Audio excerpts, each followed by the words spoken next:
সীমান্তে উত্তেজনা। পহেলগাঁওয়ে পাকিস্তানের মদতপুষ্ট জঙ্গিদের হাতে এদেশের নিরীহ পর্যটকদের নির্মম নৃশংস খুনের ঘটনা ভারত পাক সীমান্তের উত্তেজনাকে এখন সর্বোচ্চ পর্যায়ে পৌঁছে দিয়েছে। কল্পনাতীত জবাবের হুঙ্কার দিয়েছেন প্রধানমন্ত্রী নরেন্দ্র মোদী। পাকিস্তানের বিরুদ্ধে একের পর এক কূটনৈতিক পদক্ষেপ নিচ্ছে ভারত সরকার। স্থগিত করা হয়েছে সিন্ধু জলচুক্তি। ভারতের এই সিদ্ধান্তকে কার্যত যুদ্ধ ঘোষণার সমতুল বলে দেখছে পাকিস্তান। তবু থামেনি মোদী সরকার। কোথাও আটকে দেওয়া হয়েছে নদী জল, কোথাও অকাতরে ছেড়ে দেওয়া হয়েছে বাড়তি নদী জল।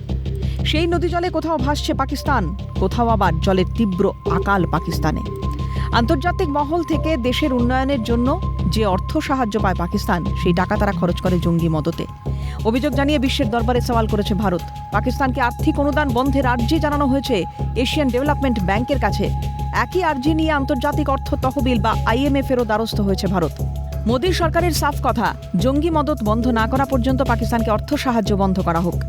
পরিস্থিতি ক্রমশ প্রতিকূল হওয়ায় পাকিস্তান দ্বারস্থ হয়েছিল রাষ্ট্রপুঞ্জের নিরাপত্তা পরিষদের। পাকিস্তান বর্তমানে রাষ্ট্রপুঞ্জের নিরাপত্তা পরিষদের অস্থায়ী সদস্য।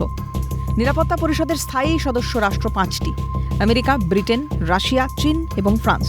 রাষ্ট্রপুঞ্জের সাধারণ সভা থেকে 2 বছরের জন্য 10টি করে দেশকে অস্থায়ী সদস্য করা হয়। 2 বছর অন্তর তা পরিবর্তন হয়। সেই নিরিখে বর্তমানে নিরাপত্তা পরিষদে অস্থায়ী সদস্য রাষ্ট্রগুলির তালিকায় ভারত নেই, আছে Pakistan.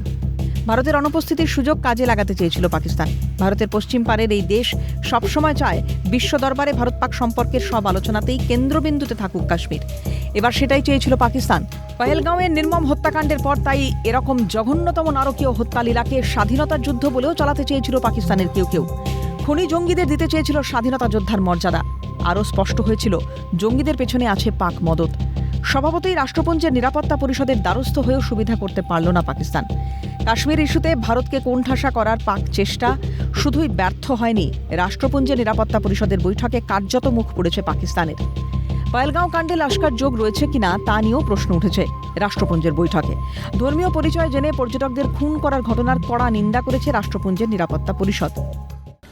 I understand the raw feelings following the awful terror attack in Pahalgan on 22 April. I once again strongly condemn that attack and extend my condolences to the families of the victims. Targeting civilians is unacceptable, and those responsible must be brought to justice through credible lawful means. পাকিস্তানের ক্ষেপণাস্ত্র পরীক্ষা নিয়েও বৈঠকে উদ্বেগ প্রকাশ করেছে বেশ কয়েকটি দেশ।